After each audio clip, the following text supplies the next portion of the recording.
이 시간 하나님께서 우리에게 주시는 말씀은 신약성경 요한복음 14장 6절로 10절의 말씀입니다.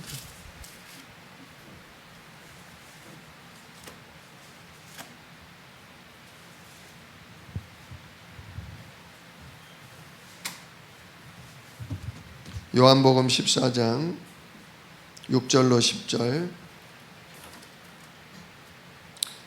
한 목소리로 같이 읽도록 하겠습니다.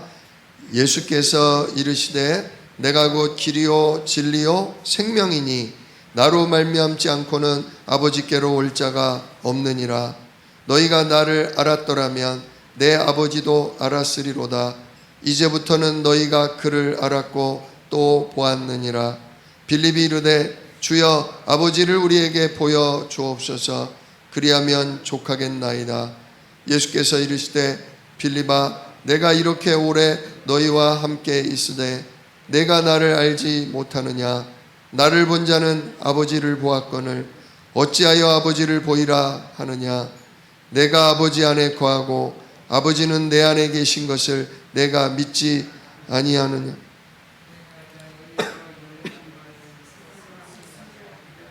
아버지께서 내 안에 계셔서 그의 일을 하시는 것이라. 아멘. 오늘 본문 말씀 가지고 도대체 예수 그리스도는 누구신가? 라는 제목으로 함께 은혜를 나눕니다. 이 말씀, 이 공과를 우리가 왜 하냐?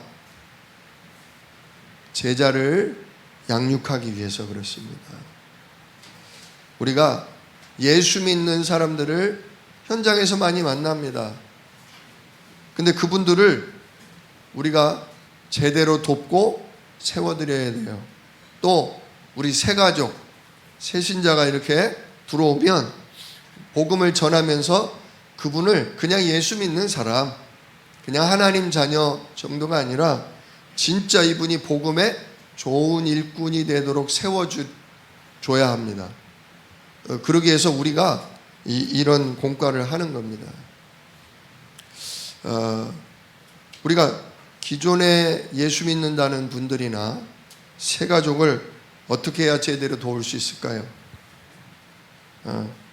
이거부터 체크해야 됩니다. 이분이 진짜 예수님이 영접이 되었는가? 요거를 체크해야 돼요. 이게 생명 아닙니까? 이게 생명의 시작이잖아요. 예수님을 믿는다고 하는데 영접하지 않은 사람도 꽤 많아요. 나 예수님 믿어요. 예수님 하나님 아들이잖아요. 예. 아는 거 하고요, 그분을 내 안에 주인으로 모셔드리는 것은 다르거든요. 진짜 이분이 예수님을 제대로 영접을 했는가? 이 부분을 체크를 해야 되고요. 또 하나는 이분이 예수 이름의 약속을 알고 있는가? 이걸 체크해 줘야 돼요.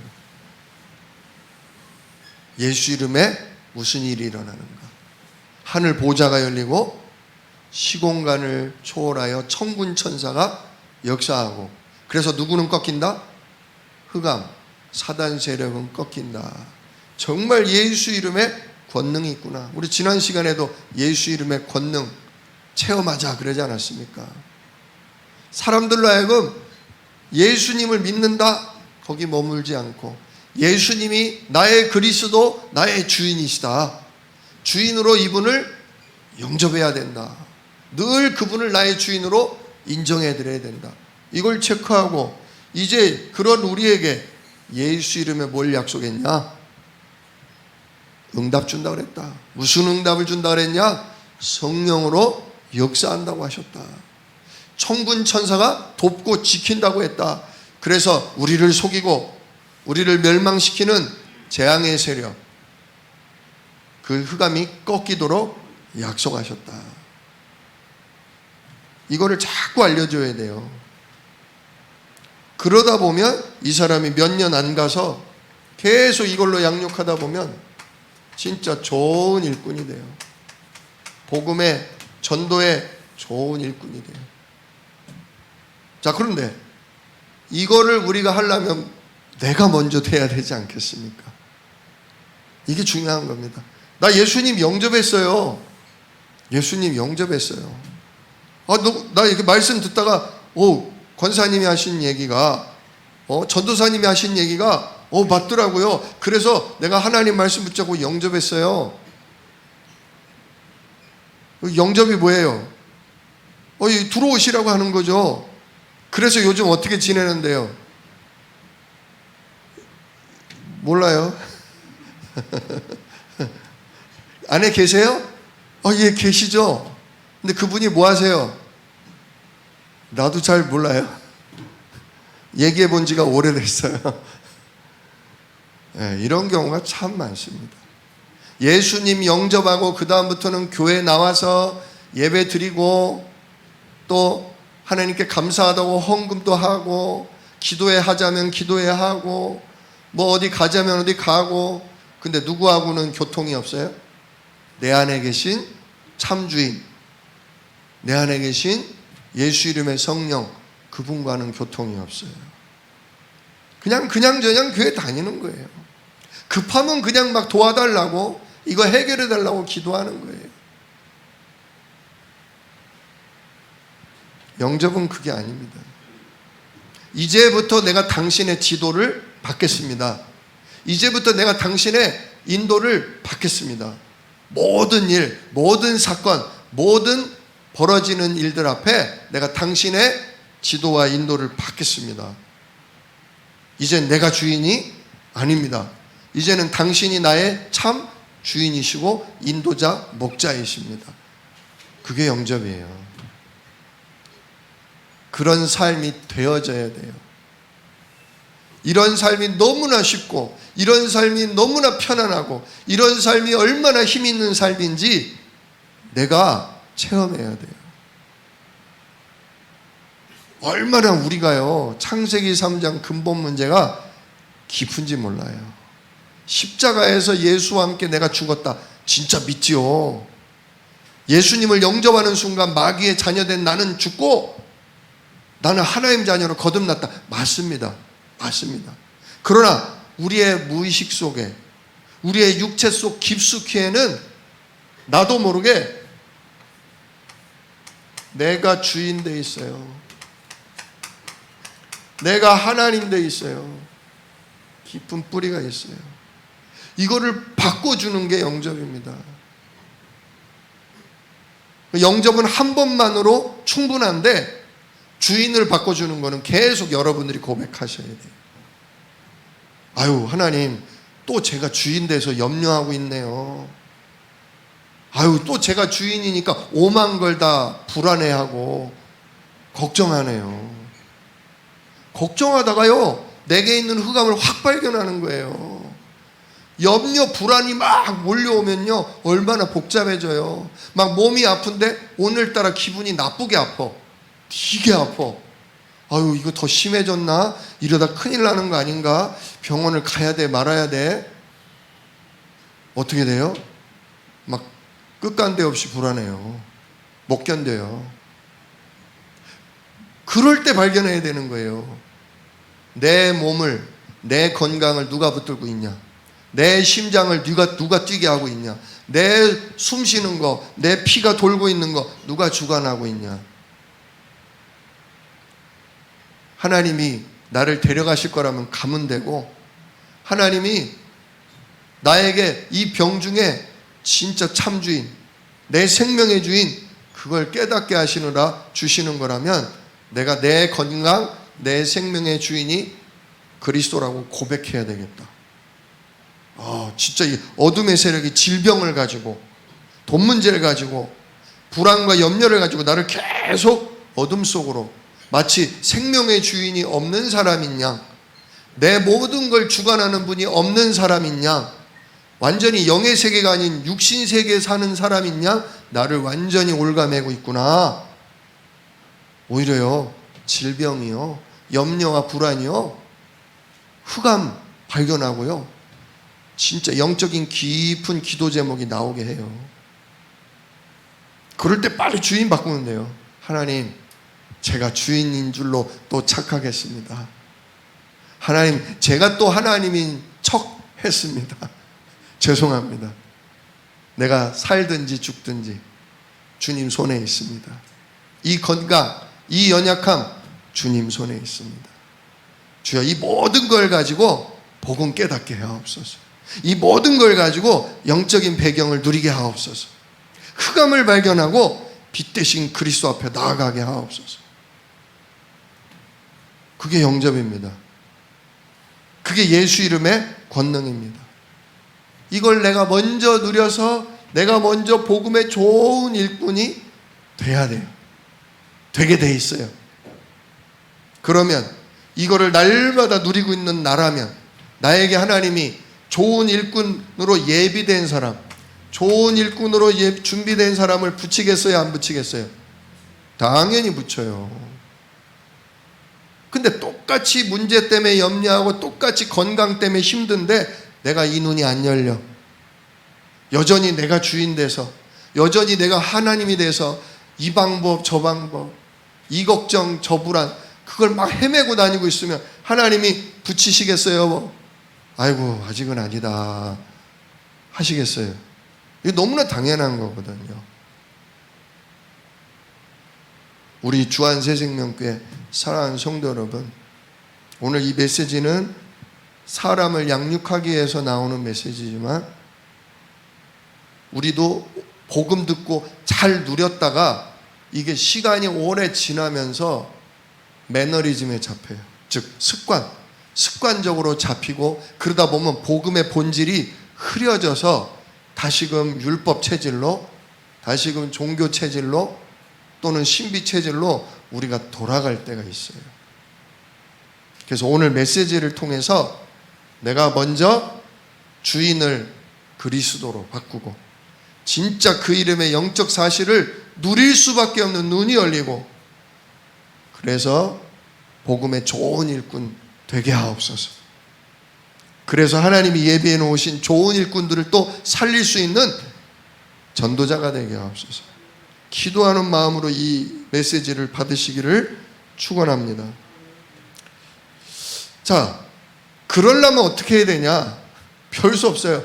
진짜 복음의 말씀을요, 자꾸 반복해서 듣고 반복해서 말하고 하는 수밖에 없어요.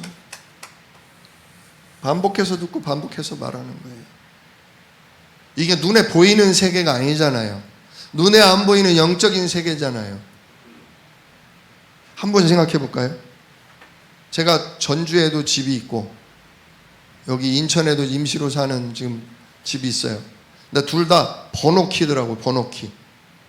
숫자를 4개를 눌러야 돼요. 4개를. 제가 요즘 계속 인천에 사니까 어쩌다 전주를 한번 내려가면요, 딱 제끼고 누르려고 하는데 눌렀는데 안 열리는 거예요. 왜 안 열려요? 왜 이래? 제가 어디 번호를 누르고 있어요? 인천 번호를 누르고 있는 거예요. 전주에 가서. 또 어떤 날은 정신이 없이 그냥 바쁘게 지내다가 여기 인천 집에 들어가려고 하는데 문이 안 열려요. 왜 안 열려요? 오래된 전주에 있던 집 번호를 누르는 거예요. 띡띡띡띡. 이게 미쳤나? 이 고장이 났나? 왜 이래 이게? 하다 보면 아차 싶어요. 보세요. 눈에 보이는 육신 세계도요, 매일매일 정말 아무 생각 없이도 누를 수가 있잖아요. 그 정도로 완전 내 것이다 싶었는데 한 열흘 지나고 보름 지나버리면 너무 당황스러운 게요, 아차, 내가 인천 걸 눌렀구나 하고선 전주 거를 눌렀는데 번호가 생각이 안 나는 거 있죠. 내 나이가 60도 안 됐는데, 어머, 숫자가 10자리라면 내가 이해가 되는데 4자리밖에 안 되는데 생각이 안 나는 거예요. 아무래도 생각이 안 나는 거예요. 보이는 육신의 세계도요, 열흘만, 보름만 지나면요, 숫자 4개도 생각이 안 나요. 그런데 우리가 보이지 않는 영의 세계, 하나님 나라와 흑암 나라, 성령과 천군과 사단 마귀 악령, 이 눈에 보이지 않는 이 세계를 우리가 날마다 반복해서 듣고 반복해서 붙잡고 기도하고 반복해서 누리지 않는다. 잊어버릴까요? 안 잊어버릴까요? 잊어버려요. 잊어버려요. 그렇게 내가 토요일이고 화요일이고 목요일이고 그렇게 쫓아다니면서 훈련해 오만 걸 다 받고 내가 그걸 녹취를 하고 뭘 하고 얼마나 현장을 뛰고 뭐 다 뛰었는데 열흘 지나면 생각이 안 나요. 보름을 못 누리면 내 것이 아니라 남의 거예요.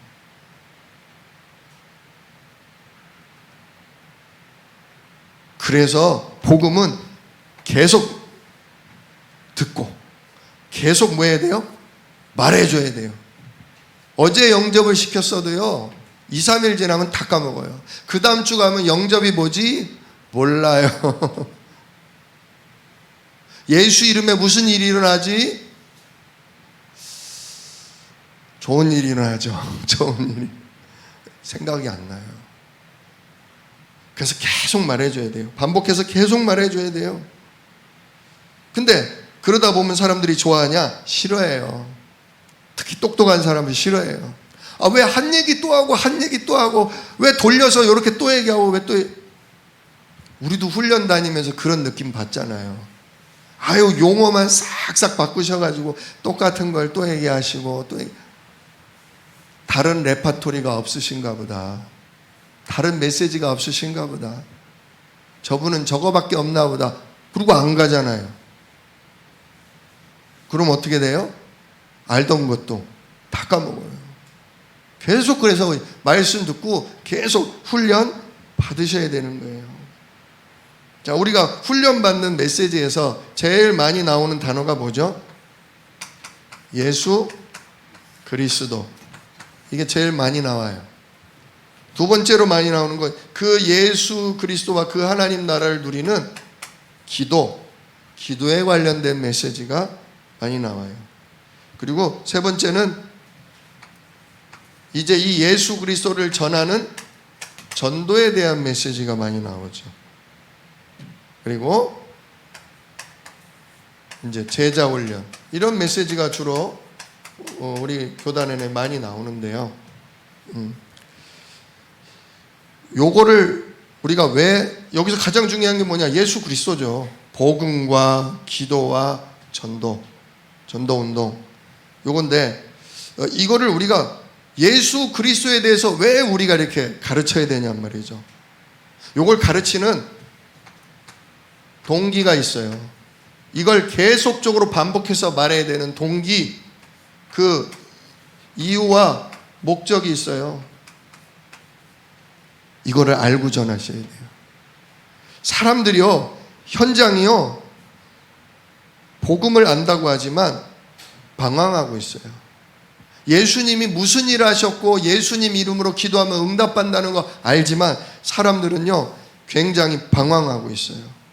그리고 확신이 없어요. 구원에 대해서 대강 알아요. 대강. 예수님이 십자가에서 우리 죄를 위해 죽었잖아.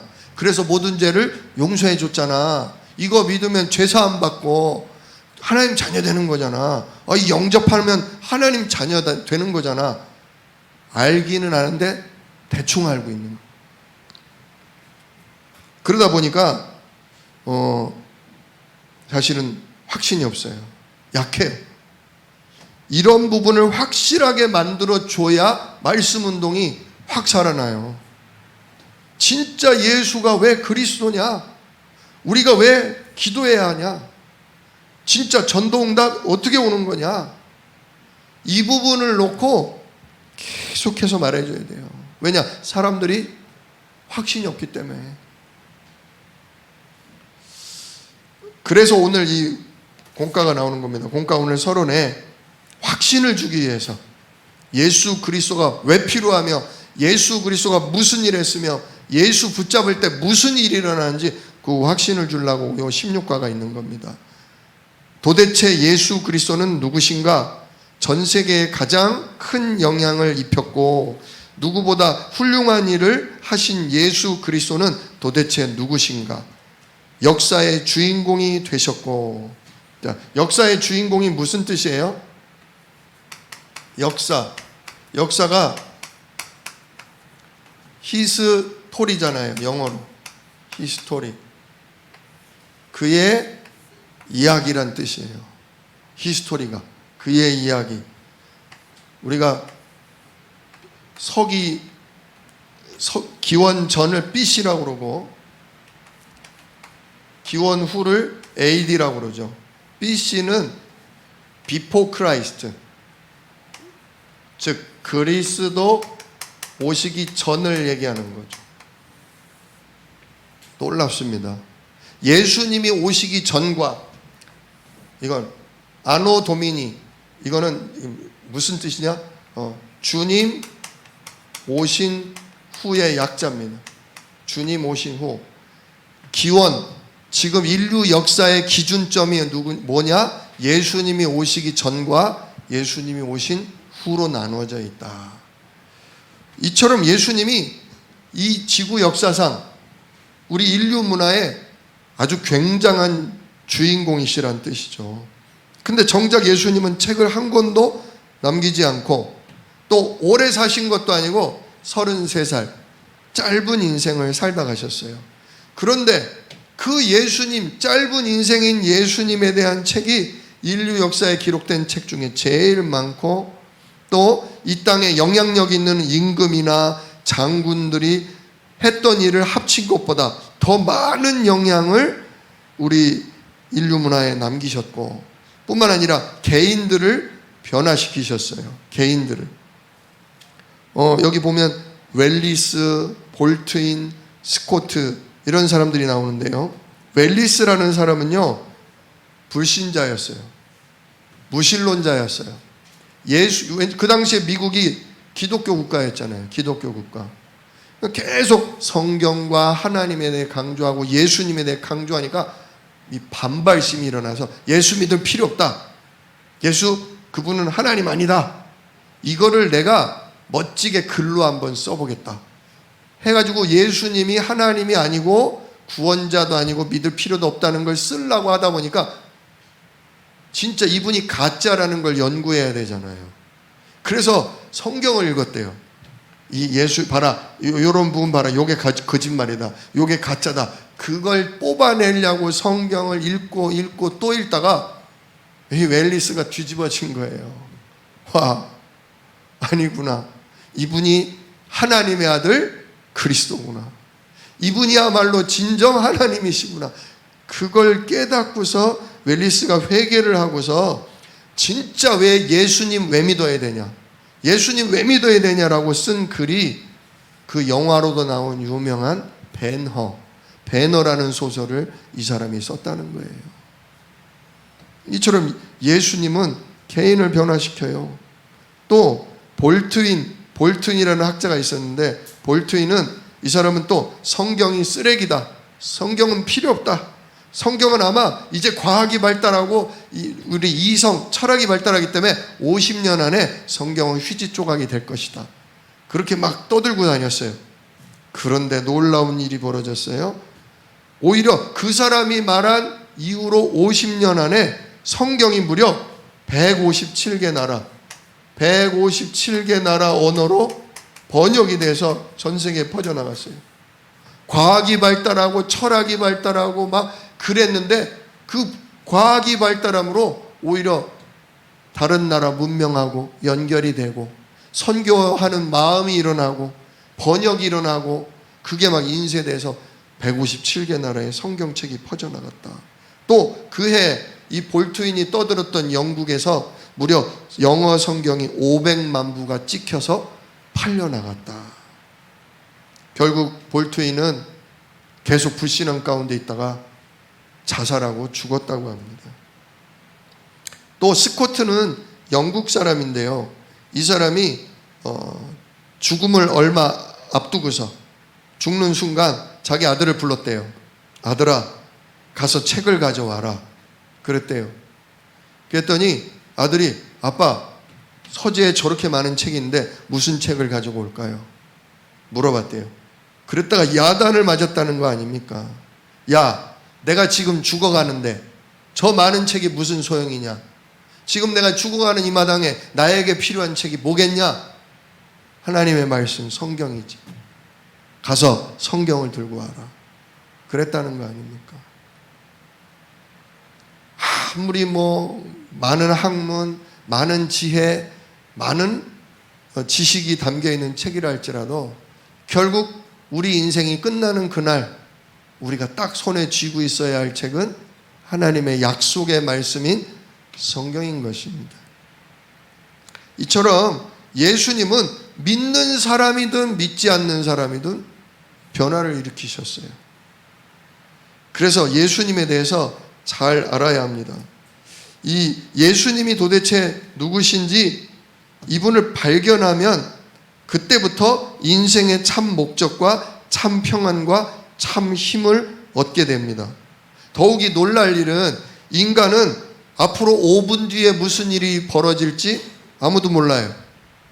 근데 희한한 건 예수님에 대한 예언은 이거는 5분 뒤에 예수님께 무슨 일이 벌어질 거다가 아니라 예수님은 4,000년, 태어나기 4,000년 전부터 예언됐어요. 창세기 3장 15절. 아담과 하와가 하나님께 범죄하고 마귀에게 잡히는 그때부터 하나님이 예언하셨어요. 직접 여자의 후손이 오면 뱀의 머리를 상하게 할 것이다. 즉 남자의 씨로 오지 않고 여자의 몸만 빌려서 올 그분이 마귀를 꺾을 그리스도다. 이게 예수님이 태어나기 4,000년 전에 예언된 거예요. 창세기 3장 15절. 또 예수님이 태어나기 700년 전에도 예수님이 예언됐는데 그게 바로 이사야서 7장 말씀이에요. 보라, 처녀가 잉태하여 아들을 낳으리니 그의 이름을 임마누엘이라 하리라. 예수님이 태어나기 700년 전에 예언된 내용이에요. 여자의 후손이라고 그러고 처녀를 통해서 오실 분이라고 그러고 이처럼 예수님은 4,000년 전이나 700년 전부터 벌써 오실 거다 예언이 되어 있었죠. 또 예수님은 유년기 시절도 기록되어 있어요. 호세아서 11장 1절. 호세아서 11장 1절을 보면 예수님이 누굽니까? 헤롯이 예수님을 죽이려고 베들레헴에 있는 아기들을 3살 밑으로 다 죽여라 그랬잖아요. 그때 천사의 말을 듣고 예수님이 어디로 피신해요? 이집트, 애굽으로 피신하잖아요. 요 호세아서 11장 1절을 보면 내 아들을 애굽에서 다시 불러냈다. 이제 내 아들아 애굽에서 나와서 다시 이스라엘로 들어와라 라고 불러낸다는 그런 예언이 호세아서 11장 1절에 나와요. 또 예수님의 죽음에 대해서도 여러 차례 나오죠. 이사야서 53장 4절로 6절. 그가 찔림은 우리의 허물을 인하며 그가 상함은 우리의 죄악을 인함이라. 그가 채찍에 맞음으로. 와, 예수님이 채찍에 맞으실 것까지도 예언이 되어 있었다. 그거죠. 또 예수님이 십자가에서 하실 말씀의 내용이 뭐냐? 그것도 예언이 되어 있어요. 참 저도 깜짝 놀랐는데요. 시편 22편을 한번 잠깐 찾아볼까요? 시편 22편. 딱 보시면 아셔요.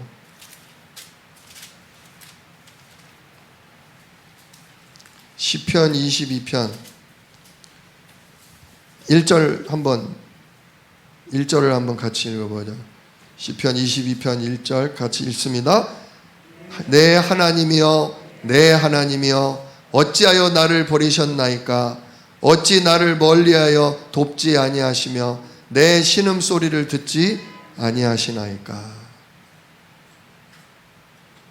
이거 십자가에서 예수님 하신 말씀이잖아요. 엘리 엘리 라마 사박다니. 나의 하나님 나의 하나님 어찌하여 나를 버리시나이까. 예. 이렇게 시편에도 예수님이 십자가에서 어떤 말씀을 하실 거라는 게 기록되어 있고요. 또 시편 16장 9절, 시편 16편 9절에도 예수님의 부활에 대한 말씀이 나와요. 9절 10절을 보면 9절 10절 같이 읽습니다. 이러므로 나의 마음이 기쁘고 나의 영도 즐거워하며 내 육체도 안전히 살리니 이는 주께서 내 영혼을 수월에 버리지 아니하시며 주의 거룩한 자를 멸망시키지 않으실 것임이니이다. 아멘. 예수님이 당신의 영혼을 수월, 저 지옥에 그냥 버려두지 않고 주의 거룩한 자를 멸망시키지 않으실 거다. 이게 이제 썩음을 당치 않을 거다라는 그런 표현이기도 해요. 예수님이 육체가 죽으시고 그의 영혼이 음부 수월에 내려가셨지만 거기에 버려둠을 계속 당하지 않고 그리고 예수님의 시신이 썩어서 멸망당하지 않고 다시 뭐 하신다? 살아나신다. 내 육체도 안전히 살리니. 예. 이렇게 예수님의 부활에 대해서도 예언이 돼 있었다는 거죠. 뭐 그 외에도 수도 없이 많아요. 헤롯이 동방 박사가 예수님 어디에 태어나는지 알면 꼭 나에게 와서 알려줘라. 안 알려주니까 율법 학자들에게, 서기관들에게 물어보잖아요. 메시아가 나면, 그리스도가 나면 어디에 태어난다고 써 있습니까? 유대 땅 베들레헴이라고 합니다. 베들레헴 진짜 태어나셨잖아요. 예수님은 이처럼 하나님이 미리 예언해 놓으신 하나님의 아들 그리스도이십니다. 자, 이 주님을 나의 주인으로 모시기만 하면 그 어떤 사람도 결국 변화되고야 맙니다. 도대체 예수님이 누구길래 이런 어마어마한 일이 일어나고 어마어마한 영향력을 펼치셨을까요? 한번 1번부터 보겠습니다. 1번, 인간의 문제와 그 원인. 1번, 로마서 3장 23절, 모든 사람이 죄를 범하였으며 하나님의 영광에 이르지 못하더니 그랬어요. 모든 사람, 원래 인간, 우리 요즘 주일마다 계속 얘기하지만 원래 인간은 하나님의 형상대로 지음받았죠. 그래서 원래 인간은 하나님의 영광에 이르는 존재였어요. 늘 영광스러운 하나님을 만나고 늘 영광스러운 하나님의 능력과 역사를 누리는 영광스러운 존재가 원래 인간이었죠. 그런데 이 인간이 죄를 지음으로 말미암아 그 하나님의 영광에서 탈락이 되고 만 거예요. 마땅히 하나님의 영광을 함께 누려야 될 인간이 하나님을 떠나게 된 거죠. 이게 여기서부터 모든 문제가 발생한 겁니다. 원래 인간이 죄로 말미암아 하나님을 떠난 것. 이게 바로 근본 문제다 이거죠. 아까도 염려, 걱정, 불안, 누구 떠나서 오는 거다? 영광의 하나님을 떠나서, 전능하신 하나님을 떠나서 오는 거다. 돈이 없어서가 아니다. 몸이 아파서가 아니다. 누가 나를 속썩여서가 아니다. 영광의 하나님이 나와 함께 하시지 않기 때문이다. 영광의 하나님의 능력을 내가 누리지 못하는 그런 상태가 됐기 때문이다라는 거죠. 그래서 정말 우리가 누구 수준이 됐냐? 짐승과 같은 수준 되고 말았어요. 하늘 보자, 시공간을 누리고 이 땅의 사단 마귀를 정복할 권세 있는 우리가 동물 수준이 되고 말았죠. 그리고 오히려 마귀에게 잡혀서 마귀 수준이 되고 만 겁니다. 그걸 2번에 이렇게 얘기하잖아요. 창세기 3장 1절로 8절, 마귀의 유혹을 받아 선악과를 따먹고 하나님을 떠나게 됐다. 3번 요한복음 8장 44절, 그때부터 인간은 마귀 손에 사로잡히게 되었고 마귀의 자녀, 마귀의 종로로 타게 되었다. 이 문제가 끝나야 되는 거예요. 이 문제가 안 끝나기 때문에 결국 어떻게 돼요? 로마서 4번, 로마서 6장 23절, 죄 때문에 영원한 사망. 한 번 죽는 것은 하나님이 정하신 것이고 그 후에는 뭐가 있다? 심판이 있다. 영원한 심판, 영원한 지옥 가는 게 그게 영원한 사망이다. 그 운명이 되고 말았다는 거죠. 자, 그래서 예수님이 이런 우리의 인간의 문제와 무슨 관련이 있으실까요? 인간의 죄와 저주와 사단의 문제를 예수님이 어떻게 해결하셨냐, 그거예요. 2번은 예수님이 이 문제를 해결하기 위해 첫 번째 요한복음 1장 14절, 인간의 근본 문제인 죄와 사망을 해결하기 위해 말씀이 육신이 되어, 그 약속의 말씀이 드디어 성취가 돼서 육신을 입고 오셨다. 근데 우리와 같은 죄인의 몸을 입은 게 아니라 여자의 후손으로 처녀의 몸만 빌려서 성령으로 잉태돼서 죄 없으신 몸으로, 의로우신 몸으로 오셨다는 거죠. 그걸 성육신이라고 하는데, 성육신 하시고 그리고 그 거룩한 몸이 십자가에서 피 흘려 죽으심으로 우리의 죄 문제를 끝내는 거죠. 우리의 마귀 자녀로 태어난 운명, 진짜 마귀 종으로 살아야 될 팔자를 당신이 죽으심으로 끝내는 거죠. 그리고 부활로 말미암아 죄의 권세, 사망 권세가 박살나는 겁니다. 요한일서 3장 8절, 죄와 사망의 권세, 마귀의 일을 예수님이 부활을 통해 끝내신 겁니다. 그러면서 예수님은 당신을 누구라고 고백하셨는가? 이게 중요해요. 진짜 예수님은 나를 누구라고 소개하셨냐 이거죠. 예수 믿은 지 오래된 사람들이 이걸 모를 리가 없어요. 근데 이 부분이요, 뜨겁지가 않아요. 나도 모르는 사이에 이 예수님이 누구다, 예수님이 무슨 일 하신 분이다, 이게 식어버려요. 그래서 타성에 젖어가지고 생명력을 자꾸 잃어버리는 거예요. 그래서 이 부분이 중요해요. 예수님은 당신을 누구라고 소개하셨냐? 1번 요한복음 10장 30절로 33절, 나와 아버지는 하나라고 하셨다. 즉 하나님이 누구로 오셨다? 아들로 오신 거예요. 두 번째 요한복음 14장 7절로 9절, 너무 놀라운 말씀이에요. 오늘 본문 말씀 아닙니까? 도마가 아버지 하나님, 예수님 아버지 하나님을 좀 보여주시면 정말 좋겠어요. 나 하나님 만나고 싶어요. 그랬더니 예수님 뭐라고 하셔요? 나를 본 자는 아버지를 본 건데 어찌하여 아버지를 또 보여달라고 하냐. 내가 누구다? 내가 아버지 하나님이다. 진짜 사람들이 그 이야기를 듣고 뒤집어진 거 아닙니까? 저 미쳤구나, 저 이단이다, 지가 사람이면서 감히 하나님이라고, 하나님의 아들이라고 해도 진짜 이걸 살려도 말아야 돼, 살려도 아니면 죽여, 이래야 되는데 네가 하나님이라고 진짜 돌로 쳐서 죽이려고 했지 않습니까? 그러나 예수님은 당당하게 선언하셨습니다. 나와 아버지는 하나다. 나를 본 게 하나님 아버지를 만난 거다. 그리고 예수님은 또 이런 말씀도 하셨죠. 십자가로 모든 걸 끝내고 부활하신 후에 예수님이 뭐라고 하셨냐? 마태복음 28장 18절에 아버지께서 내게 하늘과 땅의 모든 권세를 주셨다.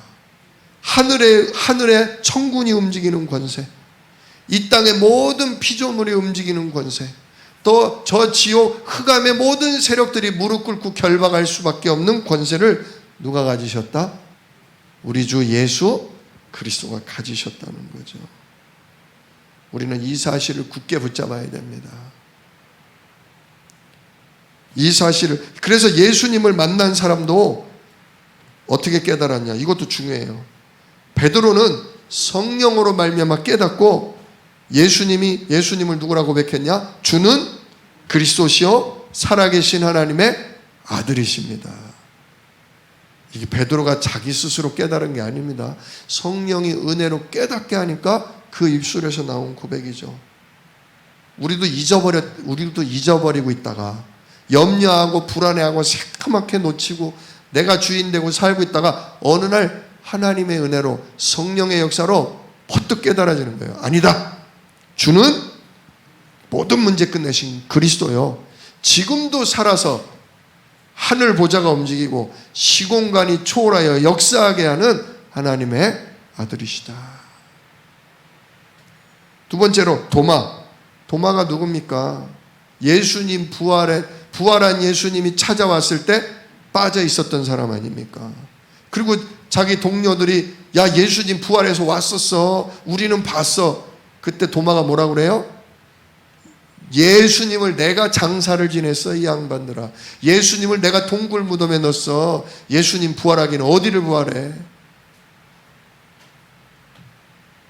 내가 그 예수님의 손에 난 못자국, 옆구리에 난 창자국에 내가 직접 이 손을 찔러 넣어보지 않고는 나는 못 믿어.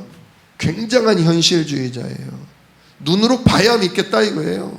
내가 손으로 만져봐야 믿겠다 이거예요. 그랬던 도마 앞에 예수님이 직접 보여줘요, 안 보여줘요? 도마야 이리 와라. 네 말대로 내 손바닥에 난 구멍에 손가락 넣어봐라. 그리고 내 옆구리에도 넣어봐라. 그리고 믿음 없는 자 되지 말고 믿는 자가 되라. 진짜 그 현실적인 눈에 봐야만 믿는 그 흑암 중에 있는 도마도 하나님의 은혜로 깨닫고서 예수님을 뭐라고 그랬냐? 나의 주, 나의 하나님이시니이다. 확 바뀌어요. 고백이 확 바뀌어요. 나의 주, 나의 하나님. 예수님이 했던 말 아닙니까? 나와 아버지는 하나다. 안 그러겠어요? 분명히 죽으셨는데 내가 동굴 무덤에 넣었는데 그분이 살아서 그 구멍난 옆구리와 손을 보여주시니 야 죽었다가도 살아나시네. 진짜 내가 3일 만에 부활한다더니 정말 살아나셨네. 이분이야말로 정말 하나님이시네. 굉장히 우리가 현실적인 사람 많거든요. 봐야만 믿는 분들 많아요. 믿음이 없는 게 아니라 성향이 그런 사람이 있어요. 그냥 말만 해도 믿는 사람이 있어요. 사람 말도 그냥 거짓말을 하든 사기를 치든 그래? 정말 그래? 그리고 믿는 사람도 있어요. 근데 의심하고 또 의심하면서 정말일까? 맞을까? 이런 분들도 꽤 많아요. 정말 하나님 믿고는 싶은데 예수 믿고 싶은데 안 믿어질 때가 있어요. 또 눈앞에 기도했는데 응답이 안 와버리면 정말로 안 믿어져요. 무슨 생각도 드냐? 진짜 하나님이 계신 거 맞아? 하나님이 계신데 어떻게 이럴 수가 있지? 내가 하나님이 안 계신데 목사님에게 속아서 부모님한테 속아서 지금 내가 이 고생을 하고 있는 거 아니야? 그러면 내 인생은 뭐야?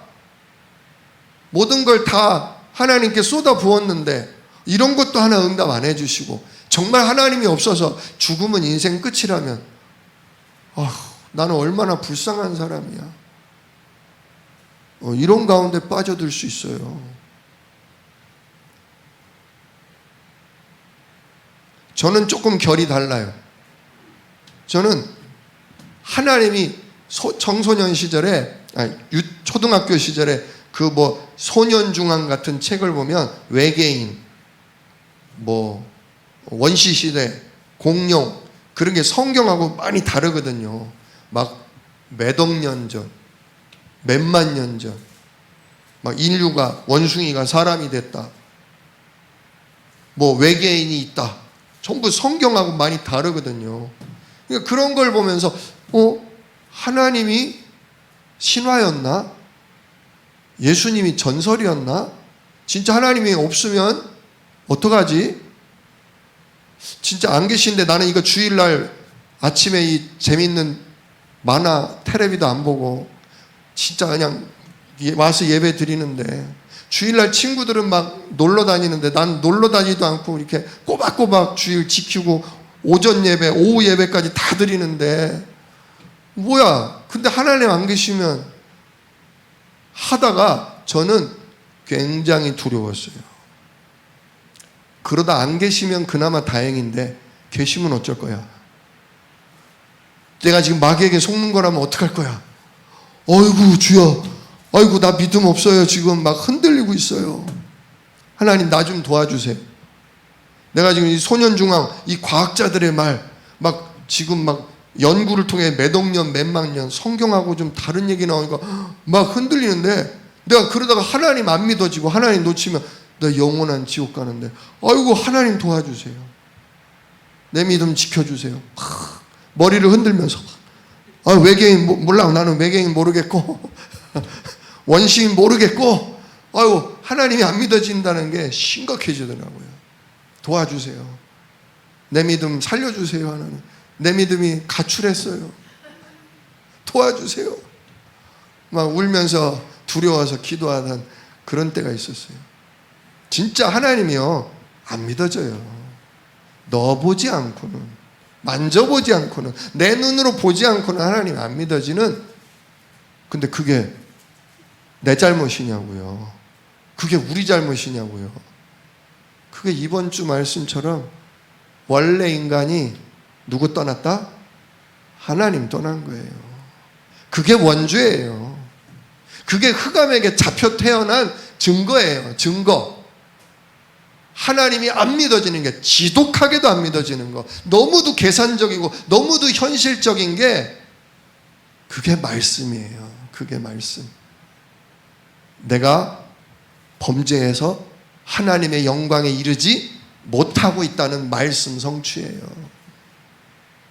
그래서 나로 말미암지 않고는 아버지께로 올 자는 없다는 말씀이 성취되고 있는 거예요. 여러분, 불신앙의 문제가, 지독한 불신앙의 문제가 때로는요 아주 정확한 답을 내리는 발판이 돼요. 안 믿어진다는 사람 진짜 욕할 필요 없어요. 안 믿어져서 발버둥 치고 반항하는 사람 진짜 우리가 싫어할 필요 없어요. 당연한 거다. 당연한 거다. 우리 이재송 목사님 현장에서 늘 그러셨어요. 당연히 믿을 수 없다. 당연히 안 믿어진다. 저는 그 말씀이 얼마나 힘이 되고 놀랐는지 몰라요. 당연히 안 믿어진다고? 아까도 말씀드렸지만 저는 원래 잘 믿었거든요. 주시면 주시는 대로, 들으면 들은 대로 믿었거든요. 그럼 난 뭐야? 당연히 안 믿어지는데 나는 왜 믿어지지? 난 특별한 사람인가? 근데요, 저도 결정적인 위기가 오니까 진짜 안 믿어지더라고요. 진짜 안 믿어지더라고요. 진짜 의심이 되더라고요. 계신 게 맞나? 계시다면 이럴 수는 없지. 제가 그래서 알았다는 거 아닙니까? 모든 사람이 죄를 범하였음에 하나님의 영광에 이르지 못하더니 너희 아비 마귀. 와, 진짜네. 진짜 내가 창세기 3장 마귀 자녀. 진짜 내가 완전 흑암 아래, 진짜 마귀 종로로 탈 수밖에 없는 운명 아래 있구나. 저의 불신앙을 보면서, 저의 절망을 보면서 저는 하나님 말씀을 확인했어요. 그러니까 답은 딱 하나밖에 안 나와요. 그래서 오늘 본문 말씀처럼 나로 말미암지 않고는 아버지께로 올 자가 없다. 내가 곧 하나님 만나는 유일한 길이다. 우리 자녀들, 우리 후대들이 하나님 안 믿어진다고 할 때 진짜 기도하면서 기다리세요. 당연한 거다. 그게 하나님 말씀이다. 네가 창세기 3장 원죄아래는 태어났기 때문에 하나님 알 수가 없다. 그 영광에 이를 수가 없다. 그래서 예수님이 온 거다. 하나님이 안 믿어지냐? 아들 예수님으로 하나님 믿어라. 하나님 믿고 싶냐? 하나님 믿고 진짜 하나님의 은혜와 능력 누리고 영원한 천국 정말 가고 싶냐? 그러면 예수를 나의 주인으로 받아들여라. 안 믿어지는 것도 말씀 성취다. 그래서 예수 믿는 게 말씀 성취다. 못 알아듣는 사람은 아직 시간표가 아닌 거고요. 하나님의 시간표가 된 사람은 딱 알아들어요. 정말 내가 불신앙 때문에 고민하고 두려움 가운데 있는 사람은 확 알아들어요. 자, 그래서 도마는 그랬고, 바울은 어떻게 했냐? 바울은 부활하신 주님을 만나고 나서 진짜 나는 죄인 중에 괴수다. 그러나 내가 주님을 만났다. 부활하신 주님이 나를 만나주셨다. 그렇게 고백했고요. 또 십자가에 예수님을 못 박은 로마 군병들은 뭐라고 했냐? 지진이 막 일어나잖아요. 예수님이 십자가에 못 박혀서 마지막 다 이루었다고 숨을 거두시자 갑자기 하늘에 먹구름이 몰려와서 시커매지고 지진이 일어나고 막 바위가 터지고, 그걸 보고 백부장이 뭐라 그랬냐? 이는 진실로 하나님의 아들이다.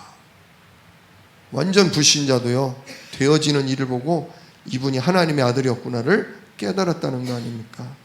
자, 그러면 이제 이 예수님을 어떻게 만납니까? 첫 번째, 요한복음 1장 12절. 내가 안 믿어지기 때문에, 하나님을 만날 수 없기 때문에 하나님이란 증거로 처녀를 통해 오셨구나. 진짜 내가 육신밖에 모르기 때문에 성육신에서 오셨구나. 이 예수님을 하나님 만나는 길로 믿고 영접하는 거죠. 왜 내가 이렇게 안 믿어지냐? 흑암 세력, 재앙의 세력이 나를 붙들고 있기 때문에 안 믿어지는데, 바로 그 마귀의 일, 그 어둠의 일을 꺾으시려고 왕으로 오셨다. 그래서 예수님을 뭐 하는 거다? 내 안에 모셔드리는 거다. 그럴 때 믿고 영접하는 거다. 두 번째로 계시록 3장 20절. 영접하는, 누구든지 내 음성을 듣고 문을 열면 내가 그에게로 들어가 그로 더불어 먹고 그는 나로 더불어 먹으리라. 먼저 내 마음을 두드리는, 내 마음의 문을 두드리는 이 복음의 말씀으로 내 마음을 흔드는 주님 앞에 마음의 문을 활짝 열어드리는 거죠. 그냥 마지못해서 자꾸 권유하니까 어쩔 수 없이가 아니라 정말 마음의 문을 열고, 당신이 나의 주인, 나의 구원자, 하나님 만나는 길, 나를 속이는 원수를 꺾는 왕이 되어 주옵소서. 내 안에 들어와 달라고 마음에 모셔드려야 되는 거다. 그리고 그 상태를 날마다 유지해야 된다. 하루만 딱 한 번 주인으로 고백하는 게 아니라 날마다 모든 문제, 모든 사건 앞에, 모든 생각 앞에 당신이 나의 주인이시다. 당신이 나의 왕이시다. 당신이 나의 길이시다. 자꾸 우리가 고백해드려야 된다는 거죠. 그럴 때 요한복음 2장 5절로 11절, 예수님이 주인이 될 때 기적이 일어난다. 이번 본부 메시지에서도 나오지 않았습니까? 가나 혼인잔치. 예수님을 주인의 위치로 올려드릴 때, 내가 안달복달 내 방법 내 생각으로 가득 차 있다가 진짜 오직 하나님이 하셔야 되는구나, 진짜 그분을 나의 주인으로 나의 왕으로 모셔드릴 때 그분이 기적을, 시공간 초월의 역사를 일으키사 멸망의 세력, 저주의 세력을 꺾고 정말 살아나는 역사를 일으키시지 않습니까? 이게 신앙생활입니다. 그래서 오늘 이 메시지를 가지고서 예수님을 통해 확신을 얻도록, 진짜 예수님을 영접한다는 것이 그냥 한 번 모셔드리는 게 아니라 주인이 완전히 일평생 바뀌고 인도를 받는 그 상태라는 것, 그게 구원이라는 것, 이거를 확신시켜주는 것을 먼저 내가 누리고 이걸 또 새신자에게 또는 확신이 없는 분들에게 심어줄 수 있는 은혜가 있기를 우리 주 예수 이름으로 축원합니다. 기도하겠습니다. 은혜로우신 아버지 하나님, 감사합니다. 정말 예수님은 도대체 누구신가? 주여, 이 말씀을 나눴습니다. 예수님이야말로 하나님을 알고 그 영광의 하나님께 이르는 유일한 길이다 하셨습니다. 진짜 그래서 성육신 십자가 부활하신 이 예수님을 믿고 영접할 때 영적인 사실을, 하나님의 능력과 권능을 체험하게 될 줄로 믿습니다. 먼저는 내가 그 증인이 되게 하시고 하나님이 내게 붙여준 사람들을 그러한 증인으로 세울 수 있도록, 복음의 일꾼으로 세울 수 있도록 주여 우리에게 성령의 인도를 허락하여 주옵소서. 이 일을 능히 이루실 약속 있는 예수님의 이름으로 기도드리옵나이다. 아멘.